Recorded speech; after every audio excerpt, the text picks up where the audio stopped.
Good evening. Welcome to Empower You. It's good to see so many of you here. I'm Betty Overstreet, the Executive Director, and I'd like to recognize the other board members that are here tonight. We have Barb Horowitz, Karen Cartier, John O'Neill, Joe Platt, Bill Roll, who's our treasurer, Jay Grunke, who's our producer in the back, and of course, our managing board member, Dan Regano. What'd you guys think about the class last night? Those of you, I know you guys were here. It was really good. It was outstanding. If you missed the class Bellwether Blues last night, I encourage you to go on the website and listen to it. I could have listened to him longer. And what? And buy the book. Yes, he did sell books here, and I'm sure you can get one online.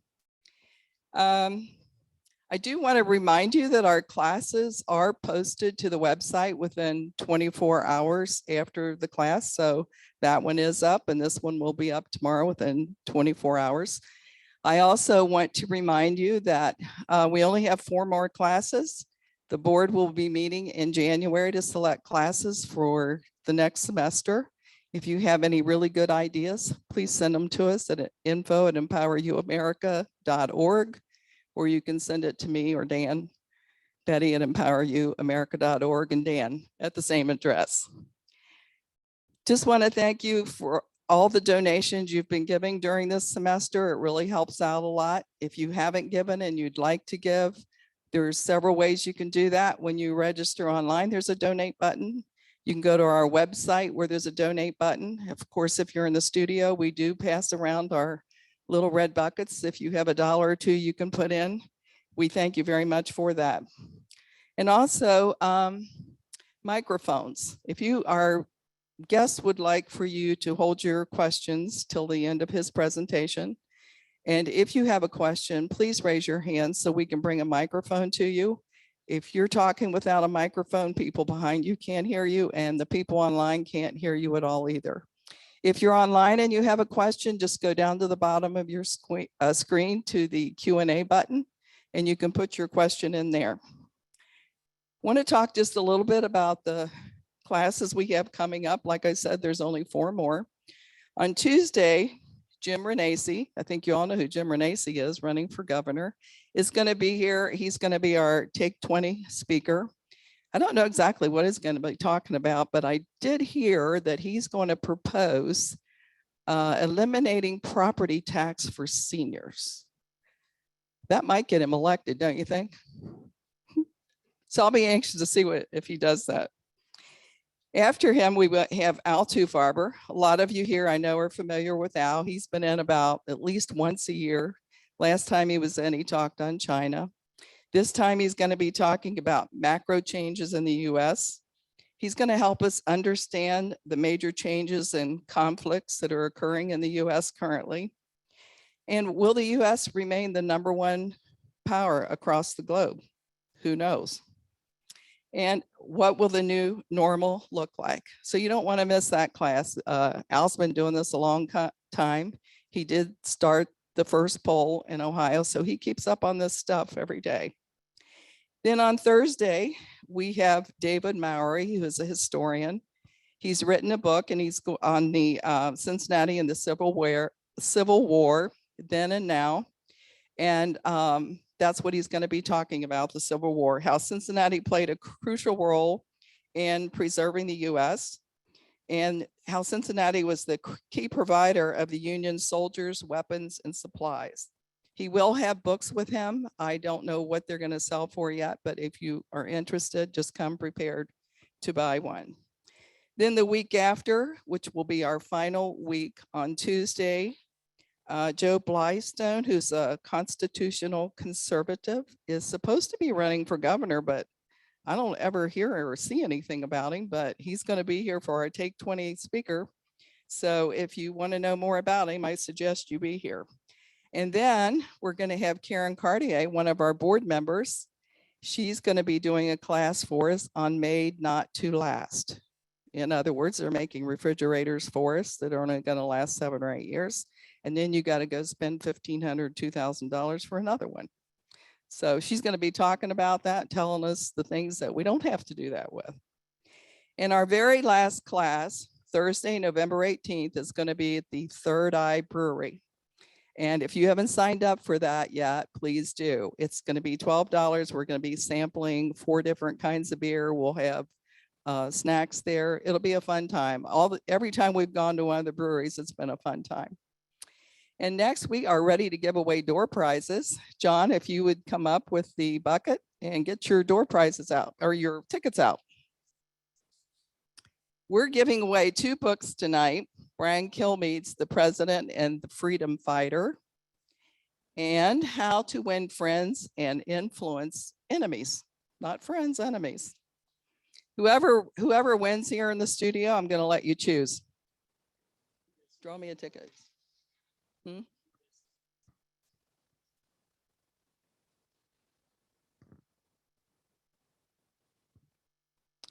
Last 3 numbers, 810. Yeah, you win. Which book would you like? Brian Kilmeade's The President and the Freedom Fighter, and How to Win Friends and Influence Enemies. The first one? There you go. Yeah, you can give it to her. This last book, How to Win Friends and Influence Enemies, will be given away to somebody online. You don't have to do anything. We will choose someone who is registered online, and we'll announce at the end who that winner is. And John O'Neill is going to introduce our Take 20 speaker.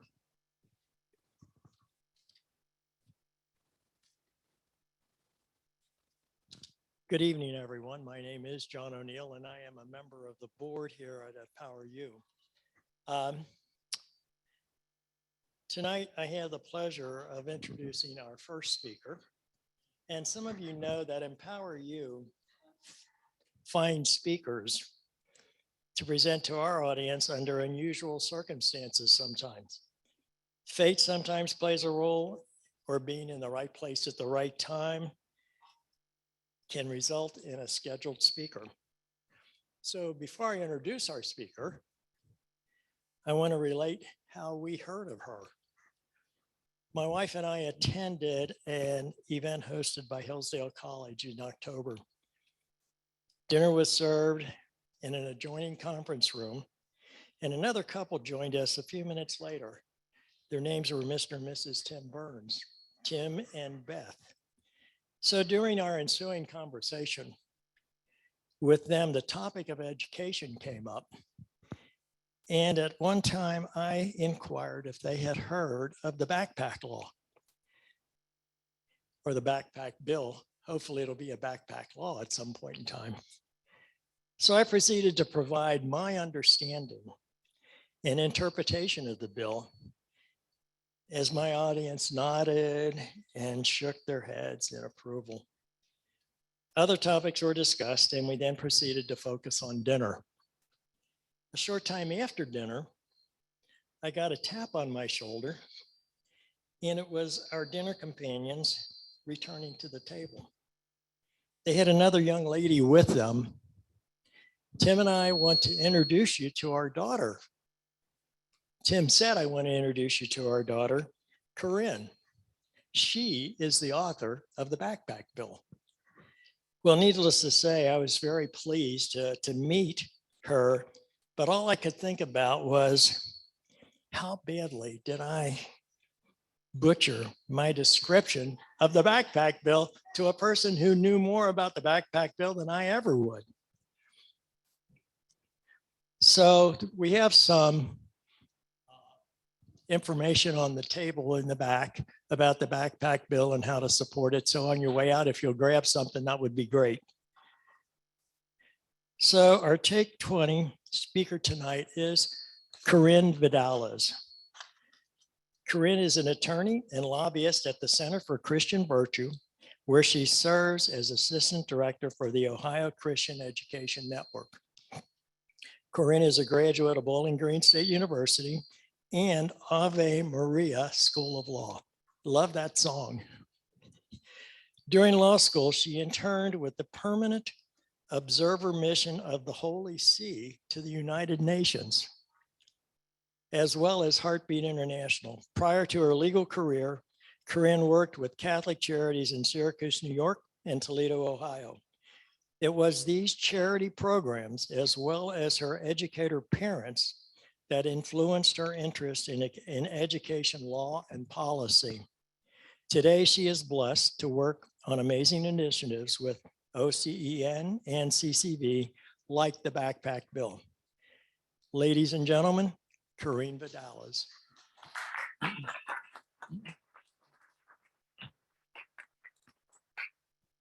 Thanks, John. Welcome. Thank you, John. I do have to clarify a little bit. The backpack bill, as it is currently introduced into the legislature, is what we're calling an intent bill. So it says the General Assembly intends to provide for a school funding formula where the money follows the student. It says some other things, but for the most part, the bill right now, as I wrote it, is only 19 lines long. So I'm not quite as exciting as he makes that sound out to be. But I have worked on the official language, which we'll be subbing in hopefully soon into the bill. So with that, though, that's what I'm doing now. I'm going to tell you a little bit about how I got to be there. I've always been extremely blessed that God has always made it very, very clear to me what I'm supposed to do anytime I take on a new initiative or make a career move. So it all began after I graduated from Bowling Green. I finished college in 3 years, and I kind of said, oh, what am I supposed to do now? I'm 20, I finished college, where should I go? And I was accepted into a young adult service program where I served inner city students in Syracuse, New York. It's the poorest zip code in the country for Blacks and Hispanics. And I worked in an after school program there with them. And I surely thought there has to be a way that I can get these students out of poverty. They're bright, they're happy, they're joyful. There has to be a way that I can take them out of poverty. I need to keep them out of violence. I can send them into the workforce to higher ed or something that will benefit their community. And I thought, well, maybe if I can just get them all to love to read. I love to read. That's always been, a huge part of my life. Maybe that would rescue them from poverty. So I thought, maybe I'll start a literacy nonprofit. I didn't want to go into teaching. As John said, both of my parents are teachers. My grandma's a teacher. My aunt's a teacher. Everybody's a teacher. So I said, no, I don't want to be a teacher. So what should I do? So I finished the year of service there, and I moved back to Ohio, and I started working for a family homeless shelter. It was usually moms, single moms, and their kids. Some moms had as many as 7 kids living in one little room in this homeless shelter. And so I said, different kids, different circumstances, but it's the same poverty. The kids are all stuck in the same place, and there has to be a way that we can help them.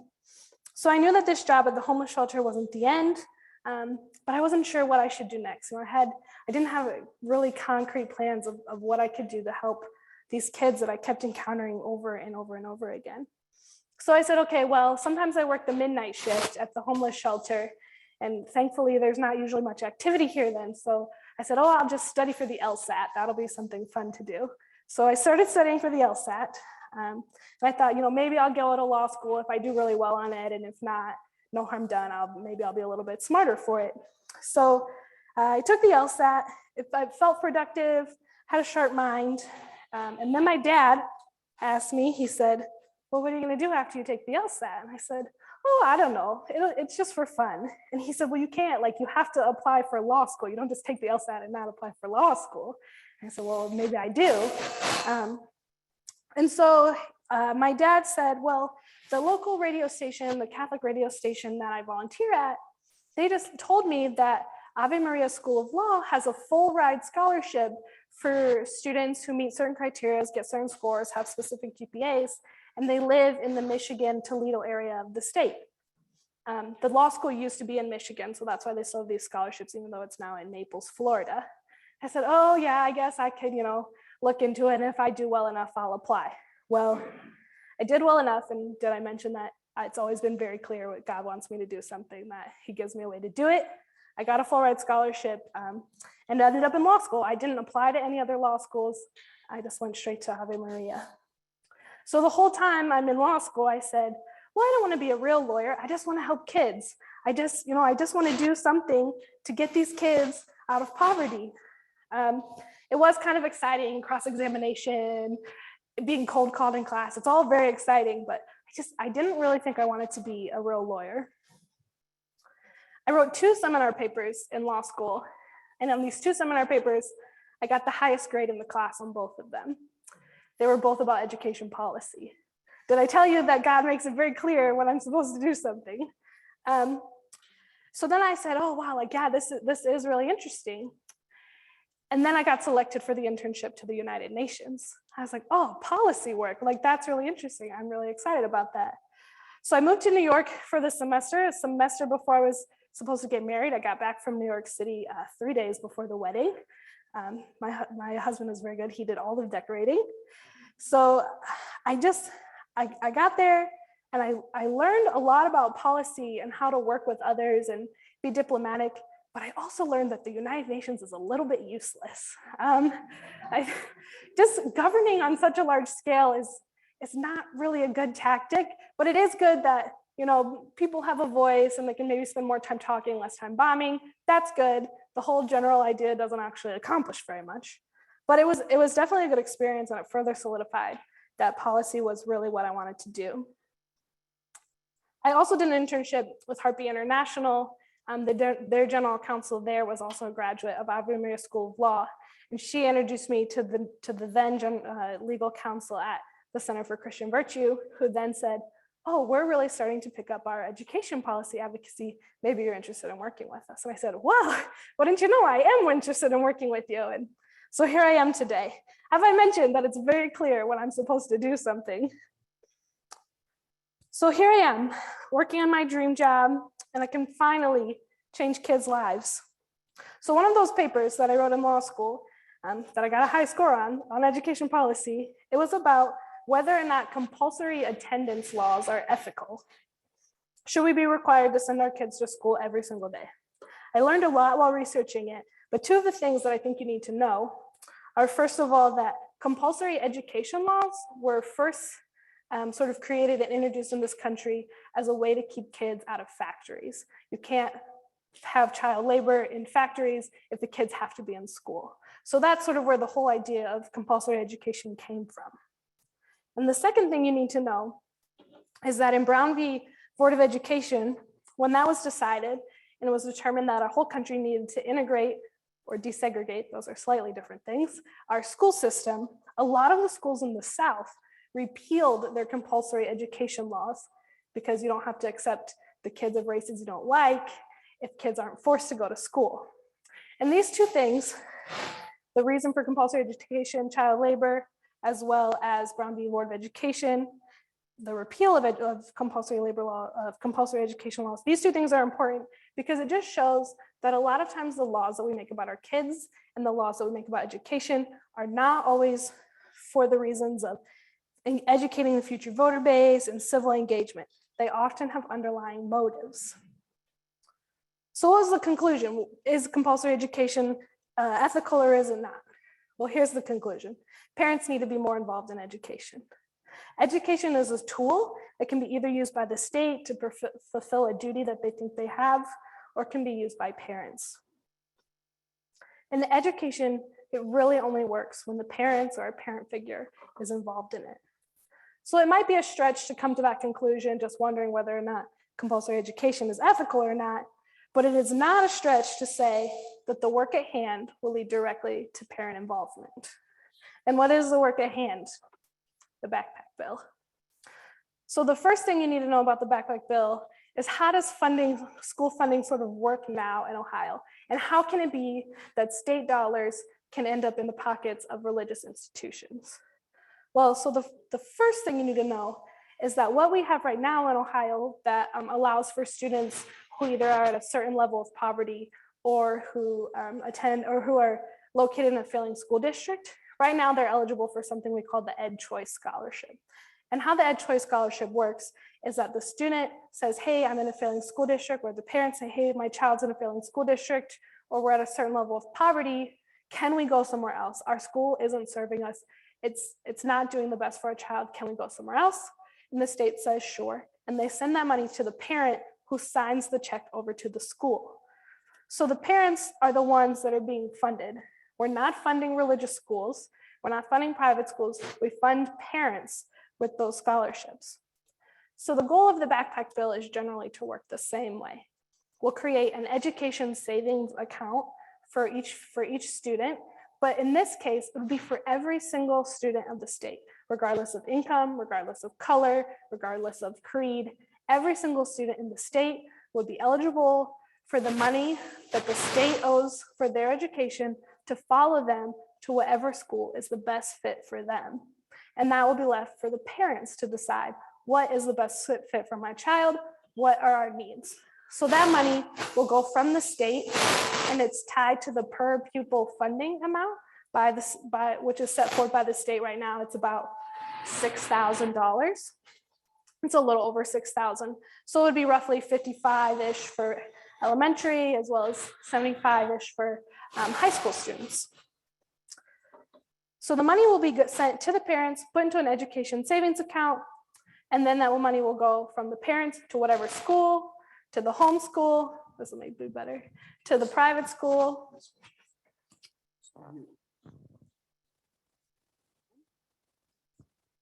Yep.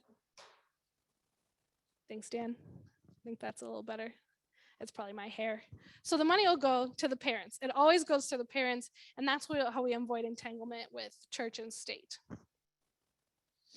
And of course, that money can be, like I was saying, it can be used for private education. If you still want to send your kid to the public school, absolutely do it. The money goes there just like it always has.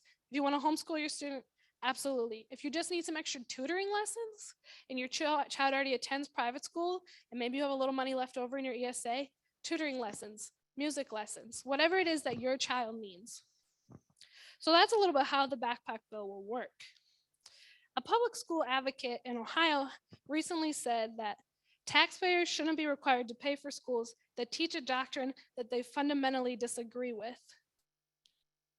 He was talking about religious indoctrination, but I think he's exactly right. Taxpayers shouldn't be required to pay for schools that teach a doctrine they fundamentally disagree with.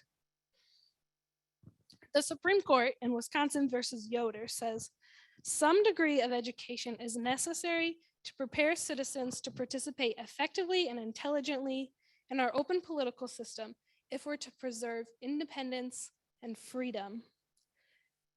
An educated mind is the prerequisite to democracy. But who's going to be the judge of the success or the failure of our schools in preparing its citizens? Will be the state, who already has a monopoly on the schools? Will the state fairly judge its own handiwork? Or will it be that citizenry who attends and enrolls their students in the school? And a special note about the kind of government that we want, a key element of conservative government is that laws adhere to the principle of subsidiarity, or that the government on the smallest, most local level, so that the laws can be dealt with the branch of government that's closest to the law that's being enacted. And for the well-being of a child, there is no law, there is no form of government closer to the well-being of the child than the government that happens around the kitchen table. So no one can know the needs of the child better than their parents. And our faith also teaches us that parents have a grave responsibility to be an example and to offer correction to our children, to be their first educators. So when we start over legislating education, the state or the federal government become entrenched in curriculum and regulations, parents get pushed out of their roles to educate their children. We cannot possibly have an engaged society, a marketplace of ideas, if one secular ideology is being pushed when a substantial number of students who leave our state schools without being able to read at a third grade level, or furthermore, they go on and commit heinous crimes. We have to do better than the bare minimum for our nation's ideals to survive. And if a child fails to attend the school, who bears that fault and responsibility for truancy? The parents, but that gets the parent involved too little, too late. If the backpack bill is a way to involve parents in education from the beginning, especially parents in poverty, there's no better way to get parents in poverty involved in their child's education than to give them the money to choose that education. If we give the parents funding to send their child to a school that's the best fit for them, it empowers parents with choice, and it empowers them with responsibility for their child's education from the beginning. And as a parent myself, I would say I want my son to be well-rounded, to be faithful, to be kind. Our values are what is driving the backpack bill, not any hatred for a specific curriculum or ideology, but parents who have the best interests of their child at heart and who want an opportunity to let our children be children of God. Thanks.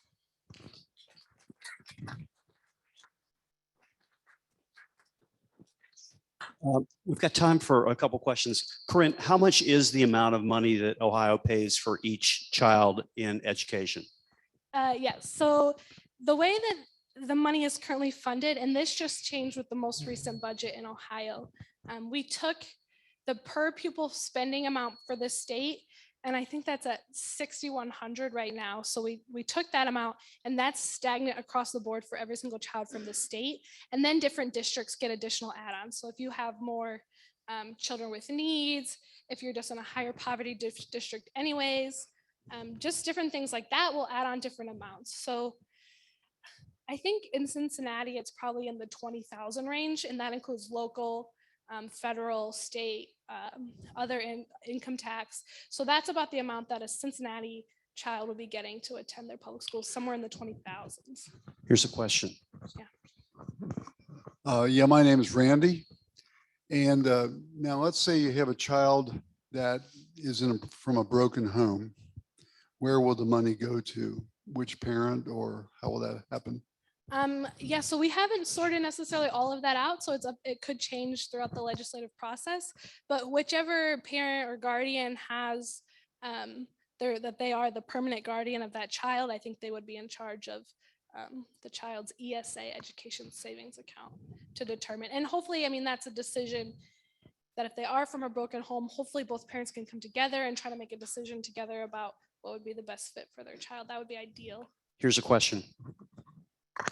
Corinne, how will the state or the managing group account for the absolute correct spending of that money as opposed to having it spent elsewhere?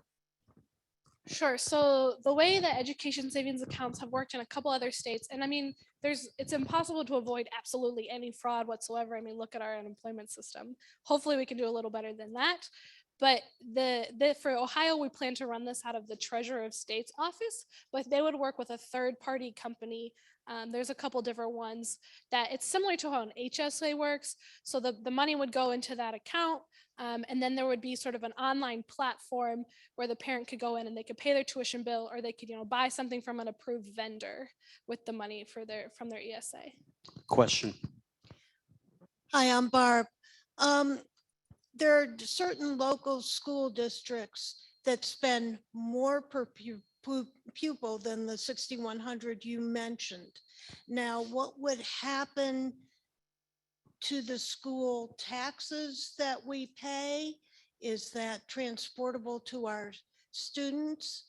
Another question might be, would all these schools then have to accept the vouchers for the 6,100 and provide an education? I guess it's two separate questions. So the public school funding would work the same way it always has. If your child continues to stay in their public school, they're going to get the same amount of money they always have. If the child chooses to go elsewhere, then their scholarship, their 6,100-ish, will follow them to that school. Unfortunately, because of the way the laws work, we can only move the state money. We cannot move the local tax dollars to go with the child. So those local tax dollars actually would stay with the public school, meaning that the price per pupil in the public school will actually increase. Less children, more local dollars to go with them. I want to make sure I understand that because it's kind of key. So if we're right here in Springdale and it's the Princeton City Schools, a child could leave and take their 6,100 to go to Oak Hills, but whatever property taxes were from this area would stay with the Princeton School District. Yep, that's right. Okay. Having been on the school board for several years, I don't think we get $6,100 per student for every student in the state. If you look at the CUP report, which was kind of the Bible, some schools get like 2,000 per student, and some like Youngstown or Canton, one of those up there that got like 19,000 per student and still fail. Yeah. It's just, I'm a little confused on that because that didn't seem like the like it was working 4 years ago? So the most recent budget, that's where that 6,100 number comes from. That's the amount that the state has allocated specifically per student to be the state funded amount. The other money comes from local, federal, other dollars, and even from other money from the state, just based on different allocations. But you're right. Your point that it doesn't. The more money you give a school district doesn't mean that the school district is going to perform better. Money is not going to solve all the problems. We have time for one online question. Alrighty, we have the first online question. How do you keep parents from skimming, so to speak, money from the ESA for parents' needs? Yeah, so that, I mean, that goes back to we can't avoid, of course, absolutely any fraud, but there's really good platforms that have been set up that run only approved vendors and only, tuition from the private schools out of the ESA. Let's thank Corinne for coming from Columbus to talk to us. Corinne, would you introduce your legislative assistant? So Nalani, this is Nalani Jawahar. She is also a lobbyist at CCV, so she's the legislative liaison for us. So it's her job to know all of the legislators. Mostly she knows all of their aides, which are the people who do most of the real work there. But yeah, so she knows everyone. In case you need to know somebody, she probably knows them. And what's the biggest thing we can do to help you? If you can send in backpack bill postcards, that would be awesome. We should be getting hearings soon on the backpack bill, but it doesn't hurt to flood the offices up there with those postcards so they know this is important to you. A round of applause for our guest speaker. Thank you so much. Thank you. For coming. What a pleasure. Yeah, I'll take it.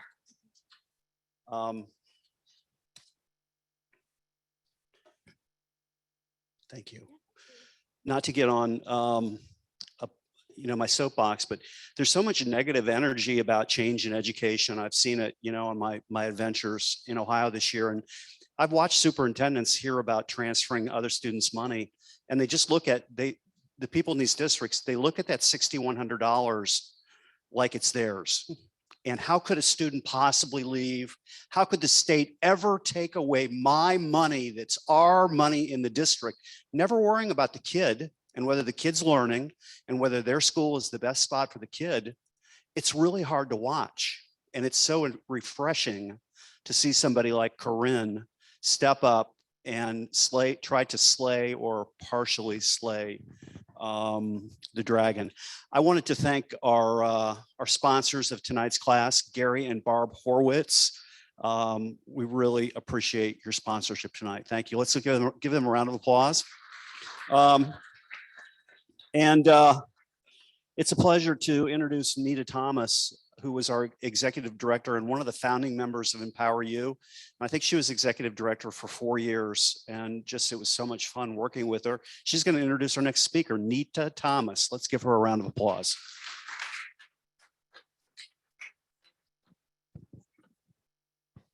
Well, I'd like to say hello to everybody and everybody online, and I've missed you all. It's good to be back here.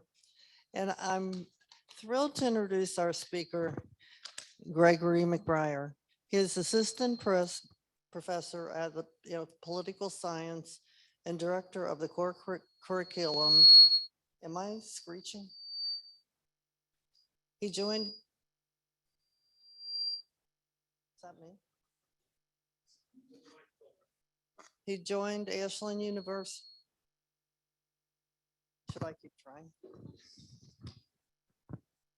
He joined Ashland University. See, I probably should have stayed away.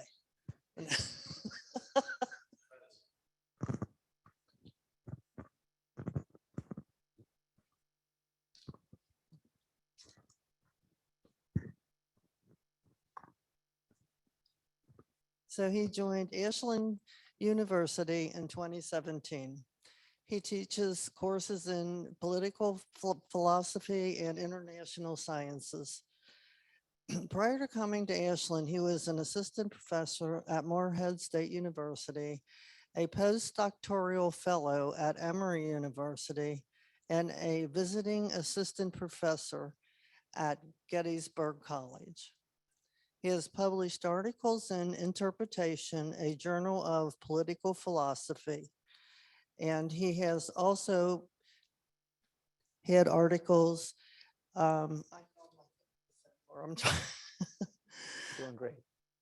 as well as reviews for the Journal for Hellenic Sciences.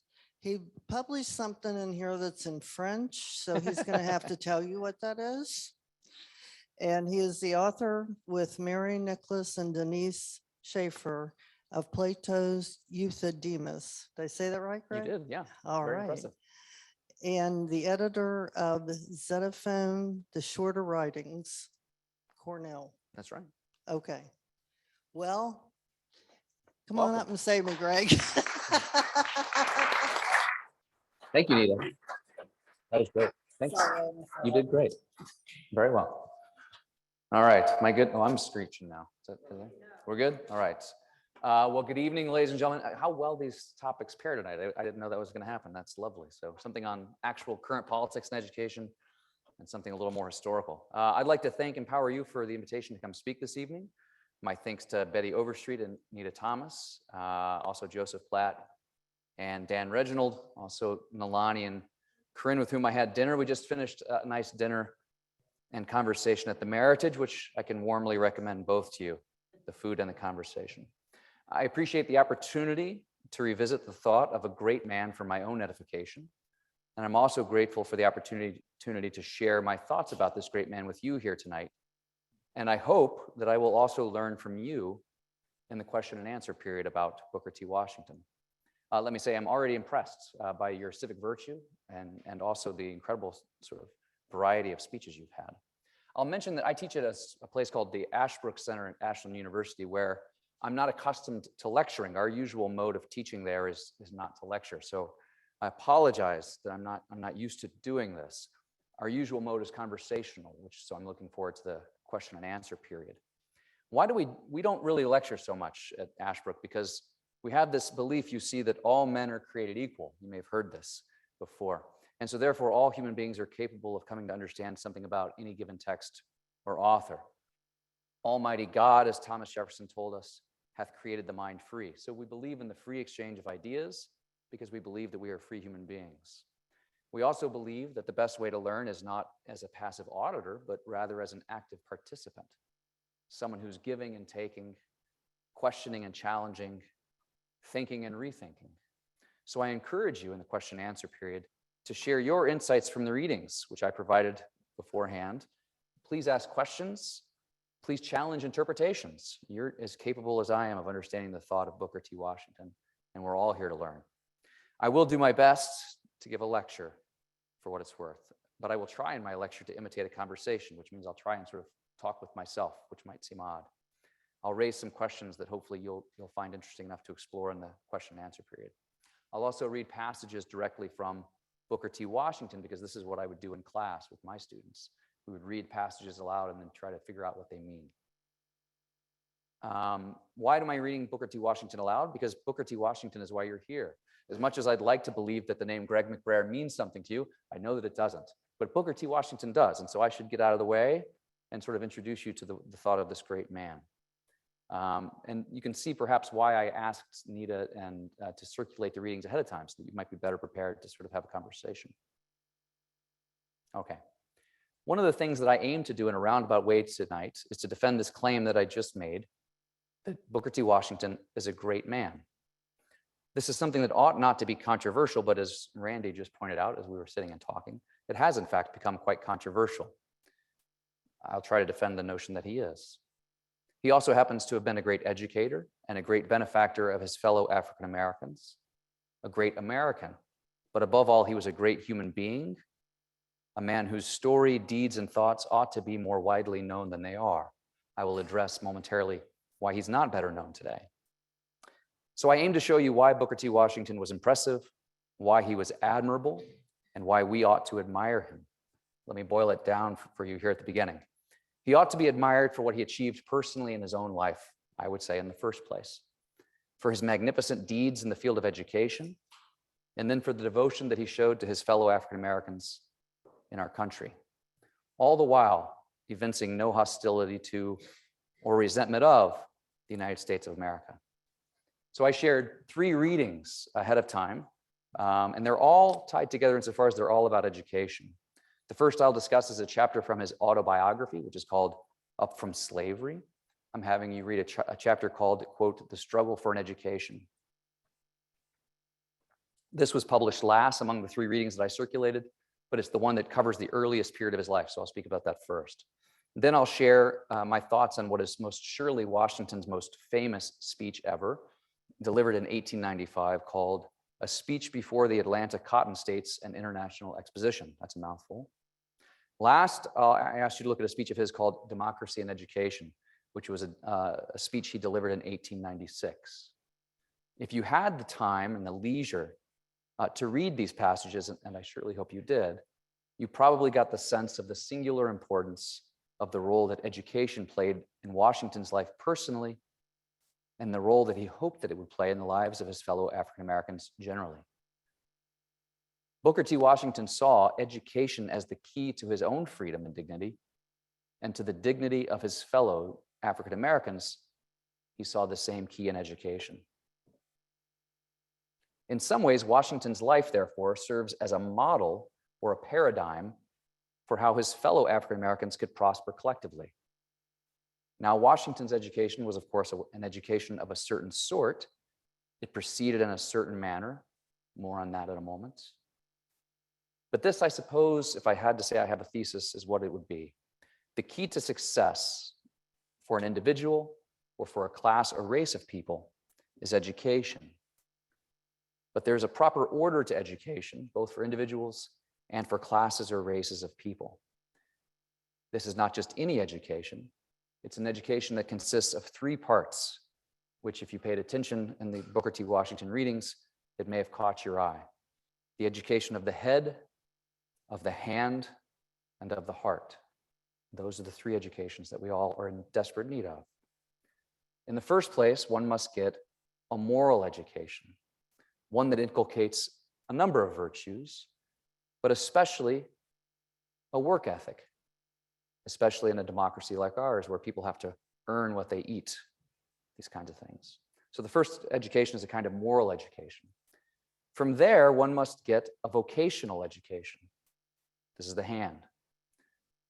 And once these 2 prior courses of study have been completed, the moral education, the heart, the vocational education, the hand, only then can one then turn to an education of the head, an intellectual, or what I would call, and Washington also calls, a liberal education. Washington did this in his own case, and his life's work was devoted to trying to exhort his fellow African Americans to do the same. As a people, the African Americans had to start from the bottom and move their way up, just as he, Booker T. Washington, had lifted himself up from the lowest of lows, up from slavery. There's an anecdote in this, a story that he tells that I'll just briefly mention with respect to the moral component of education. If you read, you may remember the story of a man named Henry Baker, an African American who was the only person who attended the Naval Academy at the time. Here, I think it's probably worth relating some of the stories. He was the only African American student at the Naval Academy, and as you can imagine, things did not go particularly well for this young man. He was spat at, cursed at, physically abused, and sometimes during training even, his life was in some jeopardy. So they gave him some equipment that didn't function properly and sort of exposed him to grave dangers.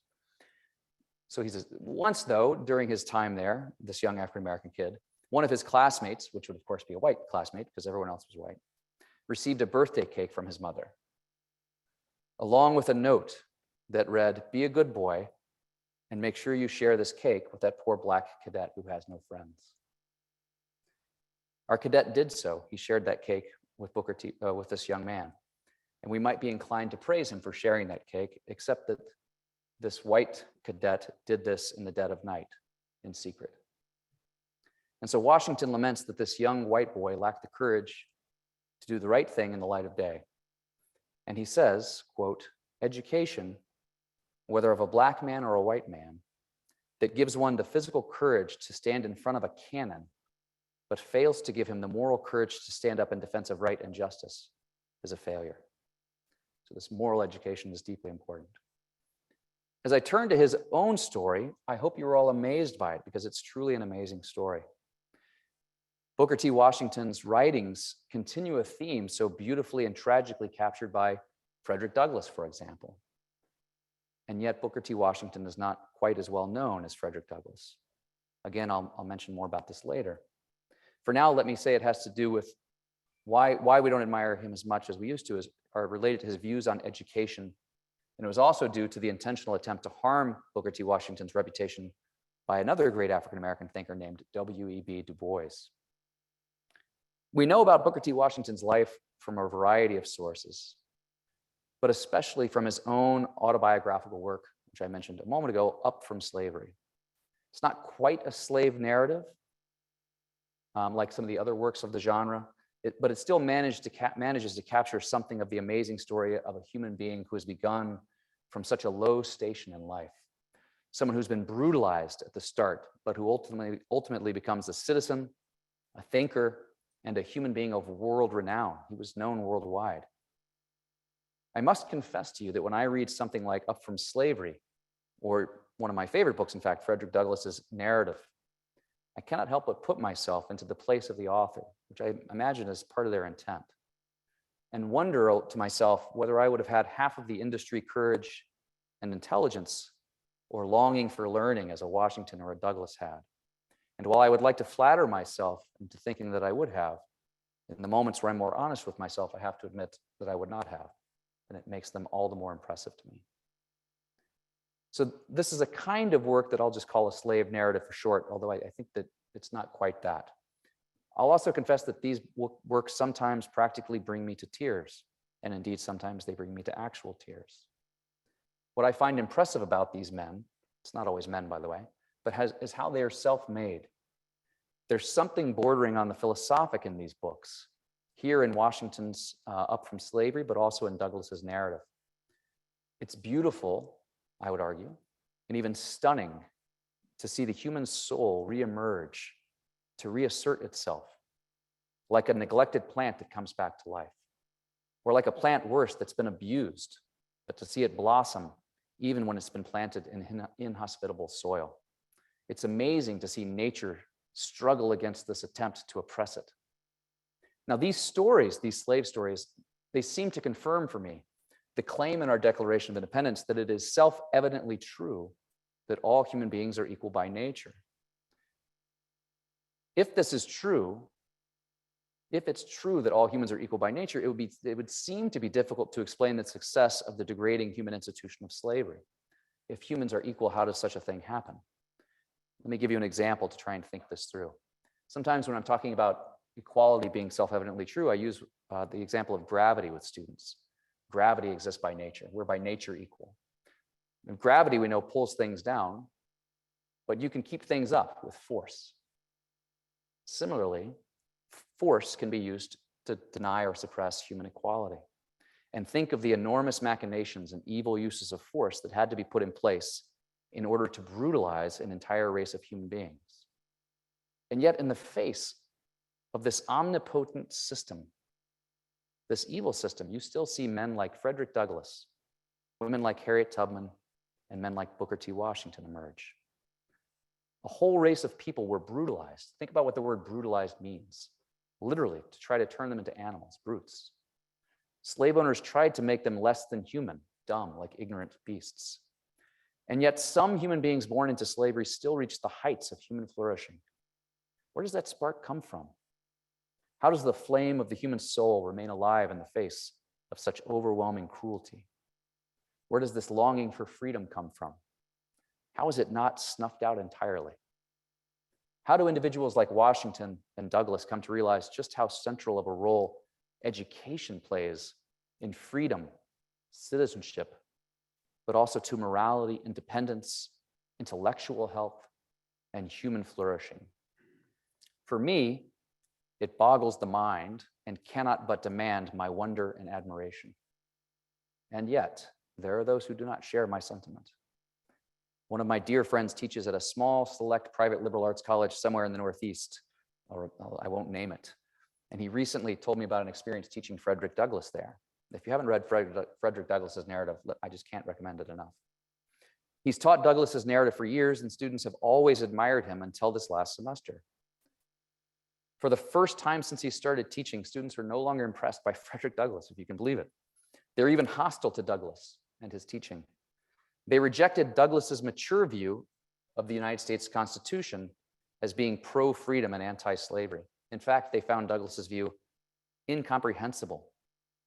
Worst of all, in my view, the students said Frederick Douglass, the man who had to fight by hook and by crook, and sometimes literally with fists, for his education, for books, and for freedom, was, to quote one of his students, brainwashed by American ideology. In my view, folks, few things expose the need for greater civic education among the young than hearing that remark from a young person. And hearing a young person thinks that he has a better understanding of the horrors of slavery and the goodness of the Constitution better than a Frederick Douglass or an Abraham Lincoln or a Martin Luther King. But as I mentioned ago, I find something admirable, arresting, and amazing in these stories. Let me give a brief biography of Booker Taliaferro Washington, just so we can get a sense of how impressive of a man he was. He was born in 1856 in Virginia, which you know 1856 Virginia means he was born into slavery. His mother's name was Jane.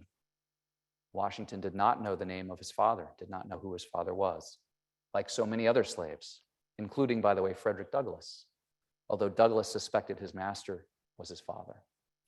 Also like Douglass then, Washington suspected that his father was a white man.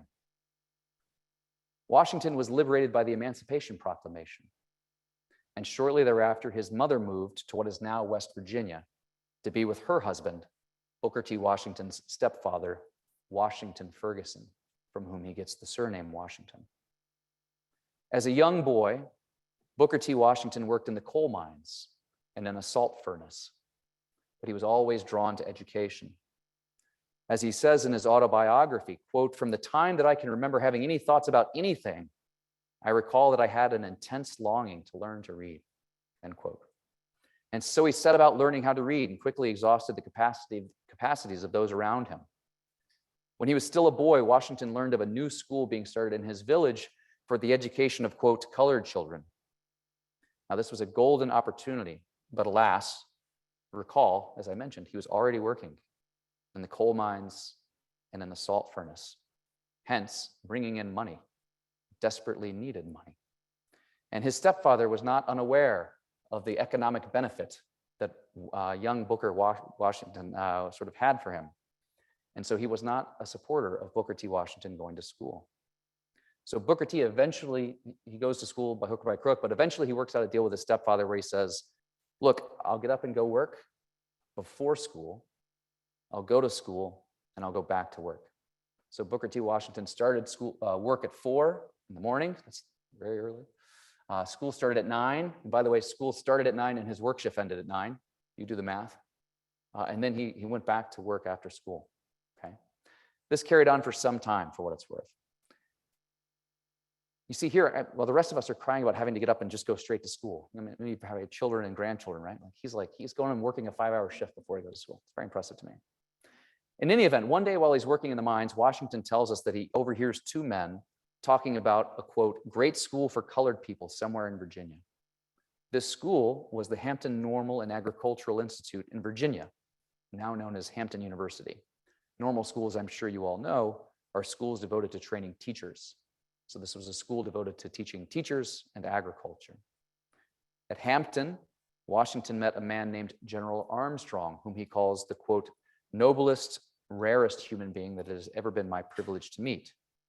General Armstrong was a white man, a Civil War general who went on to found the Hampton Institute as a school for newly freed slaves and their descendants, something that many Civil War veterans, in fact, did.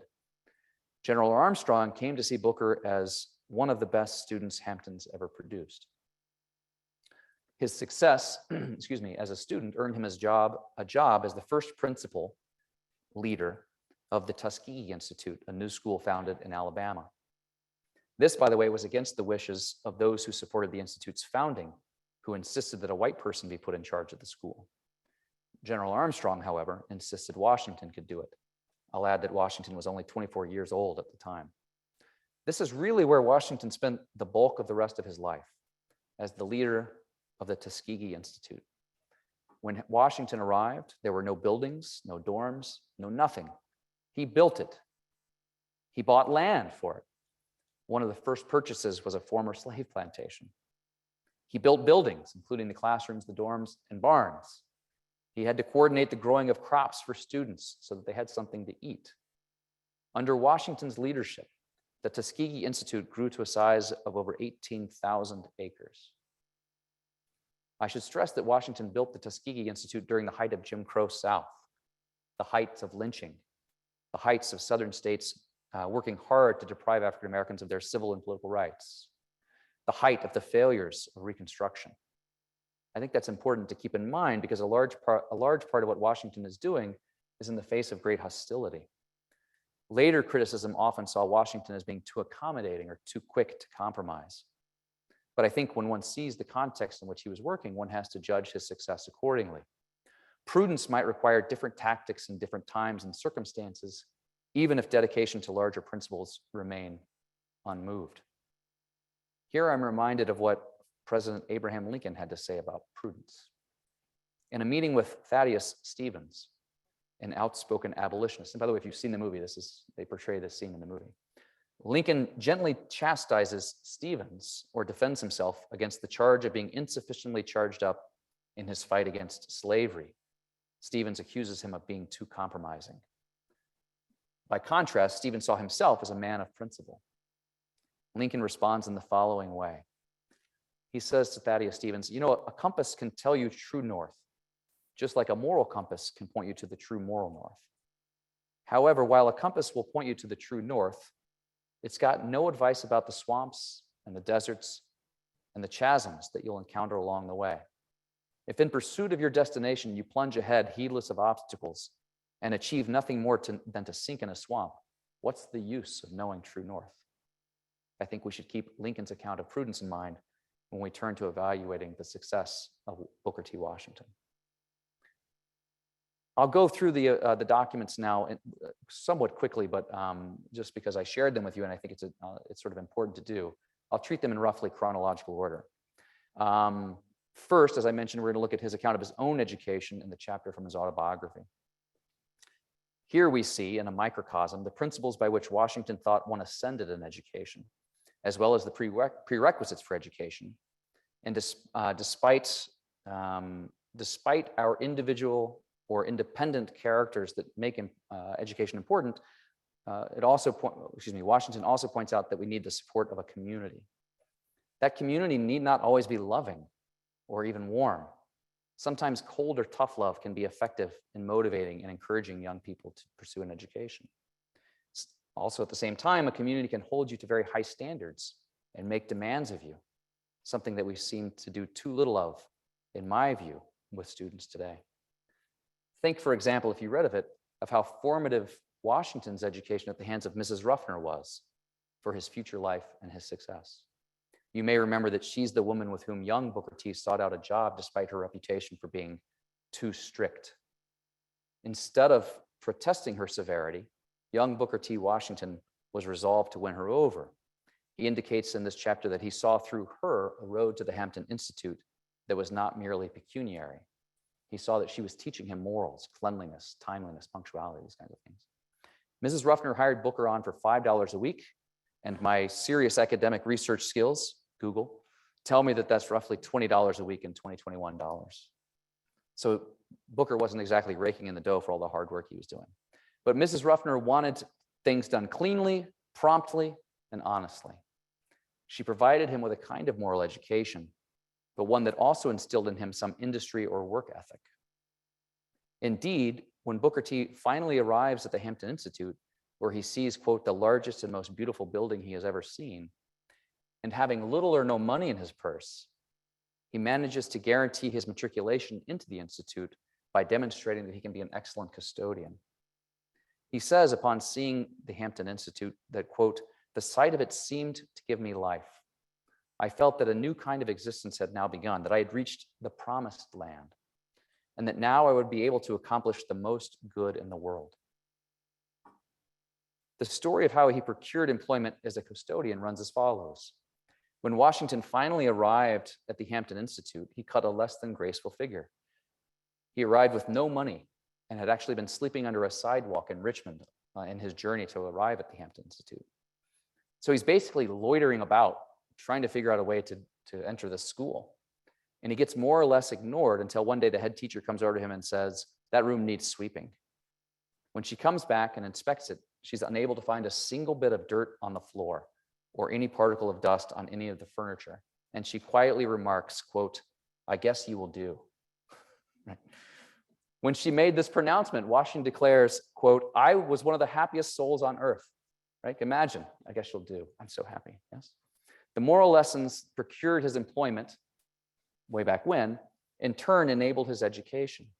The education of the heart informed the education of the hand and made possible the education of the head. Booker T. Washington tells us the lessons he learned in the home of Mrs. Ruffner were as valuable to him as any education he ever got anywhere else since. I mentioned it a moment ago, so I'll just belabor it here a little bit. How he gets from where he lives to the Hampton Institute. He has no money, yes. So many of my students, they ask professors to be around when students are dropped off on campus, and they're always accompanied by parents, yes. And they've got boatloads full of things, and then they take trips to Walmart to make sure that the student has everything, right? Not only did Washington's parents not go with him, they didn't even give him enough fare money to make it the whole way there. This isn't to blame them, by the way. They gave what they could. And so he basically has to stop in Richmond for an extended period because that's as far as his money gets him. He gets a job unloading cargo to save up enough money so he can finally make it the rest of the way. I mean, he's sleeping under the sidewalk the whole time. At some point he had a little more money, but he's like, well, I shouldn't use it for a hotel because then I won't have money at school when I get there. So he arrives almost penniless, but whatever it's worth. But he does get money. His family does give him money. His brother gives him money. People put their faith in him, pride in him. Like, can you imagine bidding adieu a young person with insufficient money to go study? Like, good luck. Maybe you'll make it. I don't know. I don't mean to imply that he had no help, because he tells us himself that he did have help. He left with insufficient funds, but folks helped him the best that they could. And not only his family, but members of the community generally. As he relates it, he says, perhaps the thing that touched him and pleased him the most in connection with his starting at Hampton was that so many of the older colored people took a great interest in his matter. They had spent the best days of their lives in slavery and hardly expected to live to see the time when they would see a member of their race leave home to attend a boarding school. So some of these older people came and gave him a nickel, a quarter, or even a handkerchief. And this is how impressed they were. This is what the community is behind him, yes.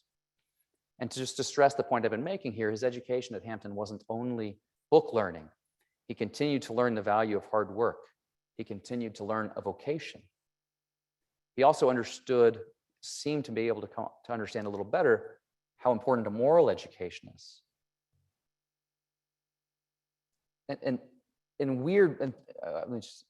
He learned things that he considers moral that I'm not sure we considered moral anymore. So for example, things like cleaning your clothes, folding your laundry, taking up after yourself, eating properly, eating with a fork, right? These kinds of things.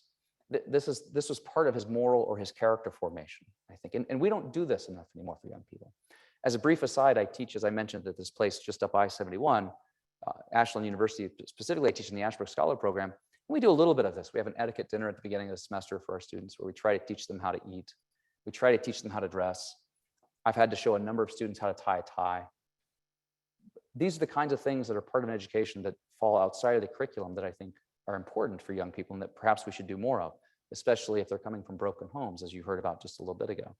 If a young boy doesn't have somebody who's teaching him how to tie a tie, how can we expect him to know how to tie a tie when he arrives?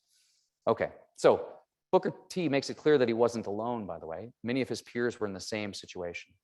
They were also similarly determined, similarly resolved. They were resolved because it took determination to succeed. You couldn't succeed without it. There were many just like him. And he says many of his young peer friends would do whatever it took to secure an education at any cost. A brief digression here. You sometimes hear policy proposals about making public education free. Whatever the merits or demerits of this idea, one of the things that's obvious to me that's a fault with this plan is that you see how much more clearly individuals value things when they have to earn it themselves. And what you see here, what I fear is that if we were to make public university free for everyone, the quality of public university education would go down. It's already gone down, but would continue to go down even farther. Yes, and so this is a great worry for me. I mean, look at how few students, I think this is what they're working on here at the Center for Civic Christian Virtue, right? I mean, look at how few students, and they look at what's going on in public schools and they realize there's nothing serious there. And I think that's, public schools should be free, of course, but there's a problem. Things that are simply free and unearned don't seem to be regarded with value. Okay. So to be clear though, Washington thought this education was good for him, but he also thinks that it's good for other people. That I think is important. Just like he learned moral sort of skills, a vocation, and then agricultural stuff, and then an education proper, he thinks that the same thing should hold for the African Americans generally. Mrs. Ruffner had taught him, and that education enabled him. Why couldn't similar things work for African Americans generally?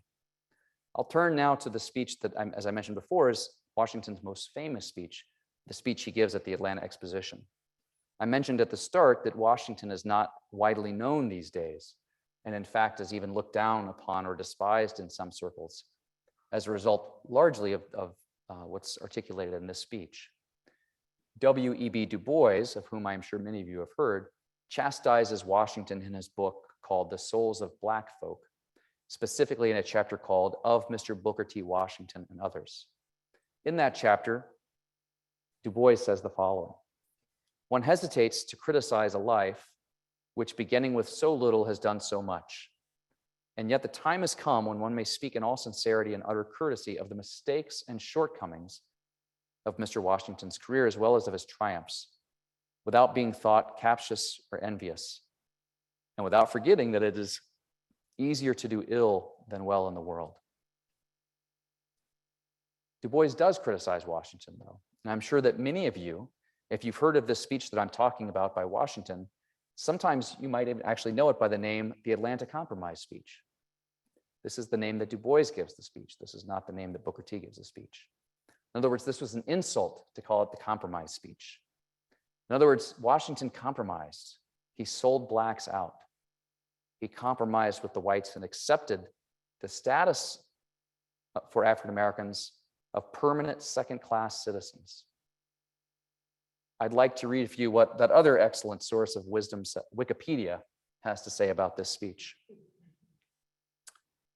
According to Wikipedia, this speech, the Atlanta Exposition speech, laid the foundation for the Atlanta Compromise, an agreement between African American leaders and Southern white leaders in which Southern blacks would work meekly and submit to white political rule, while Southern whites guaranteed that blacks would receive basic education and due process of law.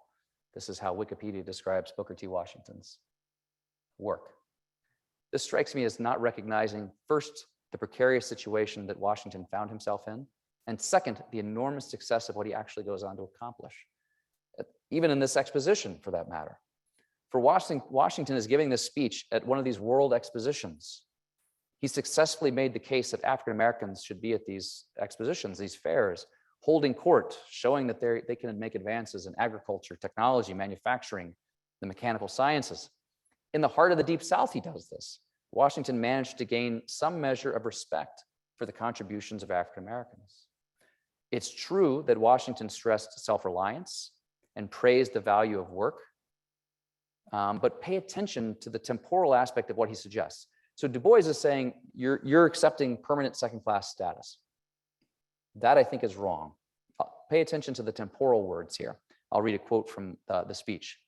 Washington says, "Our greatest danger is that in the great leap from slavery to freedom, we may overlook the fact that the masses of us are to live by the productions of our hands, and to fail to keep in mind that we shall prosper in proportion as we learn to dignify and glorify common labor, and put brains and skill into the common occupations of life, shall prosper in proportion as we learn to draw the line between the superficial and the substantial, the ornamental things of life and the useful." This is the important sentence. No race can prosper until it learns that there is as much dignity in tilling a field as in writing a poem. Until. It is at the bottom of life that we must begin, he says, not at the top. Nor should we permit our grievances to overshadow our opportunities. While I hope you can see in there why Du Bois would say, well, he's accepting second-class status, I hope you also see that Washington is not saying that this is permanent. The idea is that we're going to start at the bottom, but they're going to rise to the top. The intention was never that African Americans should stay there permanently. Furthermore, he seems to hold the view that if we aim at the top first, it might actually retard our progress as a people. He chastises blacks, Washington does, who sought seats in Congress and state legislatures and real estate careers and industrial careers instead of industrial careers, or instead of starting dairies, instead of starting truck gardens. So he does chastise them for aiming at the high at the beginning. Further, he thought African Americans should pursue their work where they were.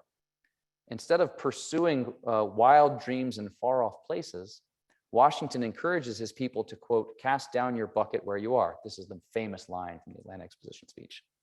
It persists throughout the speech. What does it mean, cast down your bucket where you are? Well, the metaphor that he uses is of a ship that's stranded in the ocean, and it calls out to another ship like, hey, give us some water, give us some water.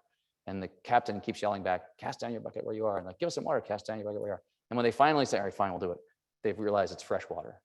So like where you are, you can succeed where you are is the point of cast down your bucket. So Washington applies this metaphor, cast down your bucket where you are, to the African Americans, who happened, of course, to be concentrated in the South. So to repeat, he's urging his fellow African Americans to cast their buckets down in the South.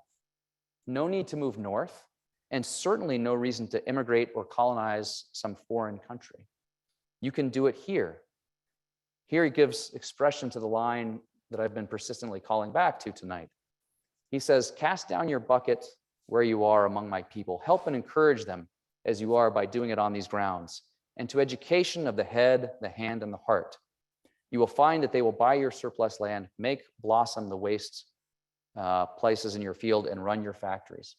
White people, let us work, and let us continue to pursue an education of the head, hand, and heart. And we will succeed, and it will resound to both of our benefits.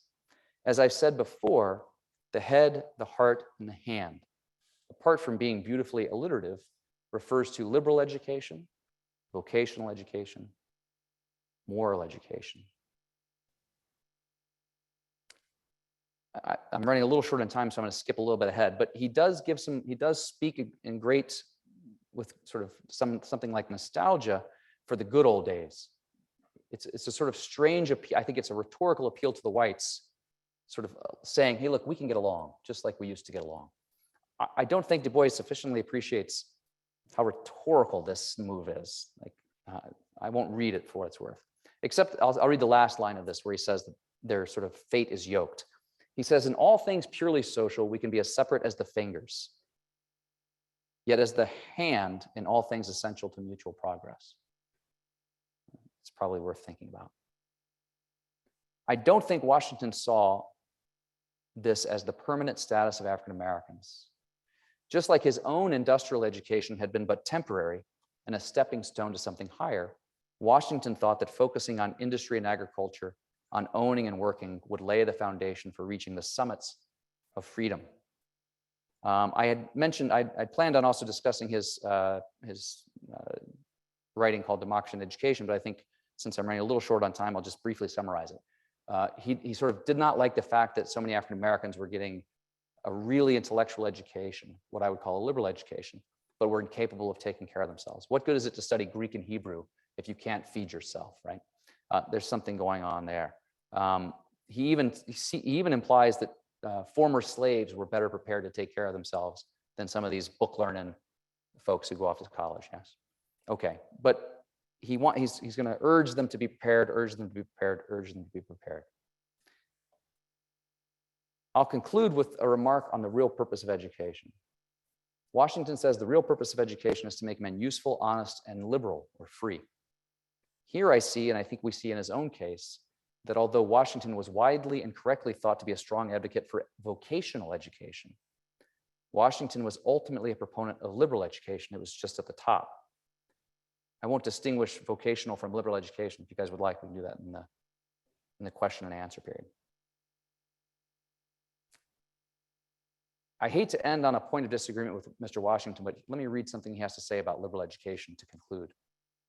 Washington says, the older I grow, the more and more I'm convinced that there is no education which one can get from a costly apparatus that is equal to that which can be gotten from contact with great men and great women. Instead of studying books so constantly, how I wish that our schools and colleges might learn to study men and things. It's perhaps not appropriate to end on a point of disagreement with Mr. Washington, but here I will, because I think Mr. Washington is flat wrong. Because I think that there are many great books that can do exactly what Washington hopes. There are great books that can expose us to great men. Like a book about a man, a great man that has remained in print ever since its first edition was published. Booker T. Washington's own book, Up from Slavery. So thank you very much. I try, oh, look at that, 8:15, right on time. I'll be happy to take your questions. Thank you.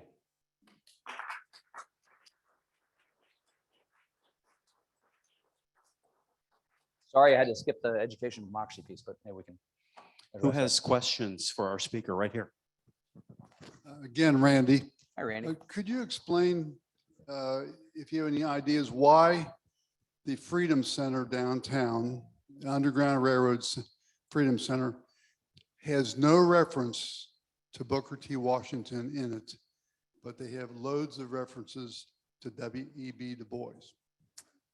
I suspect you have an answer in your head, yes? Yeah. Well, I alluded to it a moment ago. I think that W.E.B. Du Bois is sort of, I think, single-handedly responsible for Booker T. Washington's bad reputation. So my guess is the people that run it, they've thrown their lot in with W.B. Du Bois. So look, there's a certain, I mean, I don't agree with this view, but you could see how one would read this and be like, how would, like, no, we need lawyers and doctors and like, right? And Washington's not saying you don't need those things. He's just saying that, look, first we got to be able to like prove that we can work hard and get on our own. By the way, he even says like, what good does it do to vote if you can't read, right? You've got to be able to read. You have to be able to be a good citizen. And so I can see how some people, so in other words, Washington seems to say there are some prerequisites or duties that you have to be able to fulfill before you can become a full citizen. You can see how people would find that a little off-putting. What do you mean I can't be a full citizen? I don't happen to agree. I think Washington it seems unjust to malign him in these ways. I suspect that it's something like that. It's more egalitarian, as it were. You know W.B. Du Bois's politics too, so I imagine there's something going on there, Randy. Jim. Hi, Jim. Comment first on that part. I'm of the age where Congress decided that my alma mater had to have 10% black and they couldn't handle the academics. And Mowry Williams wrote about the fact that, you know, Harvard and Yale did those kinds of things too. They brought in people that could be successful, except you put them to the top. But my question for you is, I understand now that the foreword for Up from Slavery claims that it's fiction. Is that right? I looked at a couple of different editions for preparing for today. I did not see one that said it was fictional. It says that it's fictional. Which one do you have? I don't know. I mean, look, how does one remember the past? I mean, it's clearly not fictional, right? But if you've read Frederick Douglass's narrative, he actually has 3 versions of his autobiography. There are some discrepancies between them. I mean, the discrepancies are easily explained. One is that your memory is sort of, do I think that Washington invented the story? No. Do I think that it's possible that there might have been some parts that were embellished or magnified or like maybe? I'll take Douglass's case because I know the example. One of the later autobiographies comes out after the Civil War. So I think he felt greater liberty to talk about things, like he named names that he wasn't going to name before the Civil War ended because that would have jeopardized the lives of some people who were helping him. I don't think anything like that is going on with Washington, but I mean, the claim that it's fictitious, that it's made up seems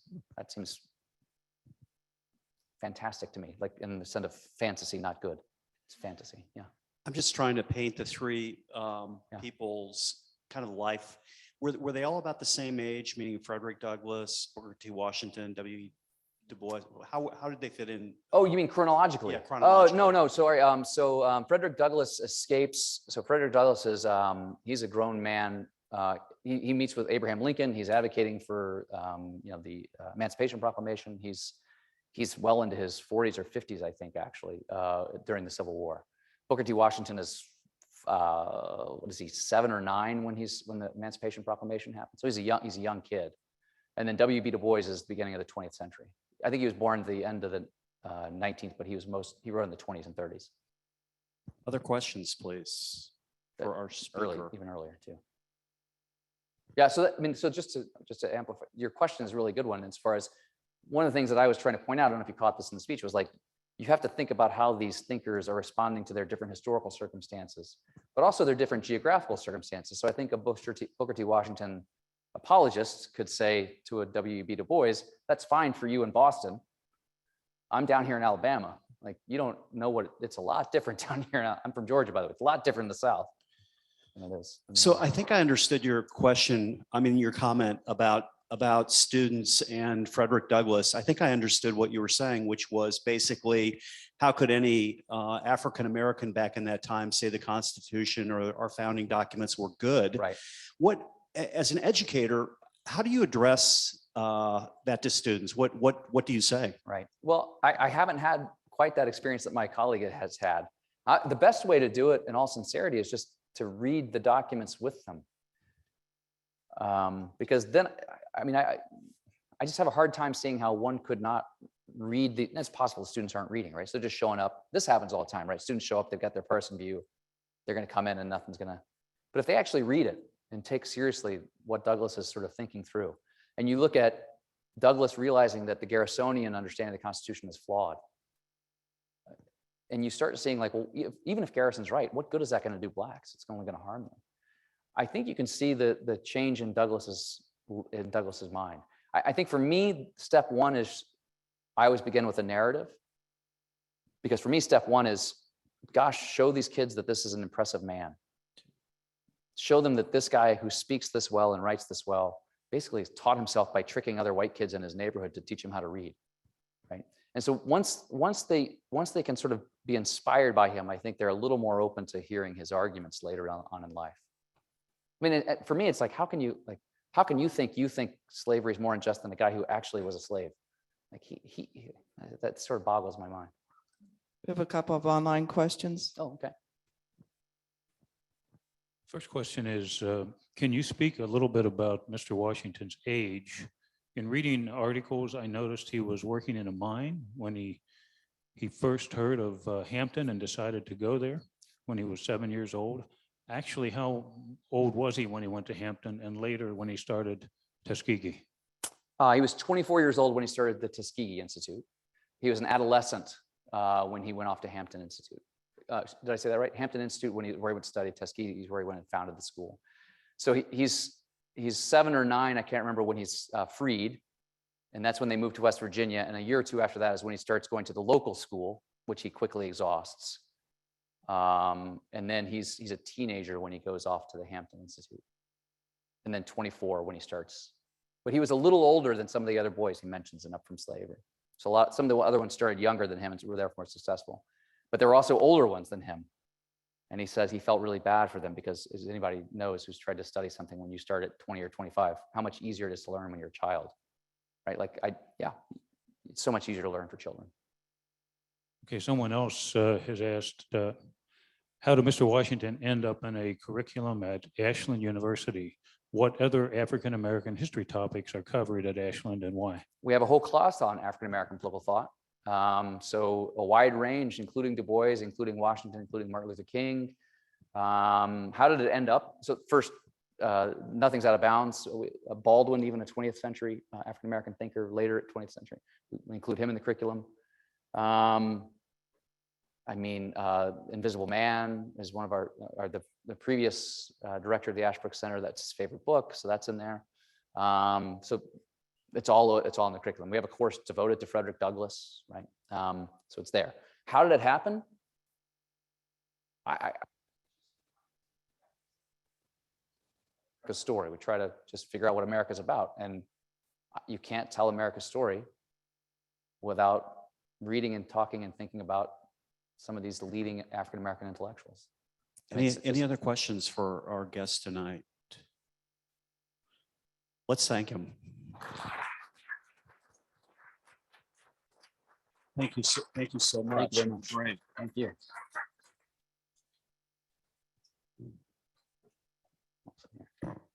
We owe a big debt of gratitude to a former board member of Empower You, Patrick Maloney. I don't know if he's online tonight watching. If he is, hi, Patrick, who is up at the Ashland University, which is about an hour north of Columbus. And this is the third in our series from them. The first was Thomas Jefferson. The second was Alexander Hamilton. Just a couple things before we let you go. I wanted to let Leonard out there know, Leonard L., that he is the winner of the book that I don't know where it's at. How to Win Friends and Influence Enemies. So Leonard, if you find out any good tips on that, make sure to let us know. And I also wanted to let you know that our next class will be Tuesday, and we're going to have the Al Tufarber here. If you haven't seen Al, he's really entertaining and fun. And I don't think we've ever had him here in person, have we, Betty? Yeah, We several have. times. So I thought they were all virtual. I remember one time when he had a 4-letter expletive on the air. And hopefully I'm going to have Betty she'll have her control on the dial that night. He did that on Zoom, so he probably forgot he had an audience. And Jim Renacci will be here. He'll be here virtually, but he's a serious candidate for governor. And I think he's going to have something interesting he's going to talk about. So what two great speakers we had tonight. Could we give them both a round of applause, Corinne and Gregory?